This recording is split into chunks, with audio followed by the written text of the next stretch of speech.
যে আল্লাহর দেওয়া সম্পদ না হলে আপনি 1 সেকেন্ড না, 1 ন্যানো সেকেন্ড না, 1 মাইক্রো সেকেন্ড চলতে পারেন না। যিনি বলেন আমার আগামী মাস কিভাবে চলবে, আর আপনার 1 সেকেন্ড কিভাবে চলবে আপনি বুঝেন না? যে কার্বন ডাই অক্সাইডটা ছেড়েছেন আর যে অক্সিজেনটা গ্রহণ করবেন, এটা যদি এখন অনুমোদন না হয়, কত টাকা বিল পরিশোধ করেছেন এই অক্সিজেনের জন্য? অনলাইনে না অ্যানালগে জমা দেন? কোন অ্যাকাউন্টে জমা দেন? এটা কোন অ্যাকাউন্টে? এত কি ভাবেন ভবিষ্যৎ? ভবিষ্যৎ কি? ভবিষ্যৎ তো অক্সিজেন। এই এখন কার্বন ডাই অক্সাইডটা ছেড়েছেন, অক্সিজেনটা আর যদি না ঢোকে এখন কি কারণ লাগবে? পৃথিবীর সমস্ত ডাক্তার একমত হয়ে গেছে, হার্ট অ্যাটাক করে কোনো লোক মারা যায় না, মারা যাওয়ার কারণে হার্ট অ্যাটাক করেছে। স্ট্রোক করে মারা যায় না, মারা যাওয়ার জন্য স্ট্রোক। আল্লাহর কাছে জিব্রাইল আমিন না আজরাইল জান কবজ করার ফেরেশতাকে বললেন, আল্লাহ এমন দায়িত্ব দিয়েছেন, লোকেরা তো আমার সেই পরিমাণ গালাগালি করবে যে এই লোকটার জন্য আমরা মারা যাইতেছি।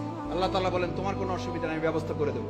লোকেরা তোমার কথা মনেও রাখবে না, তোমার কথা স্মরণও করবে না, তোমার উচ্চারণও করবে না।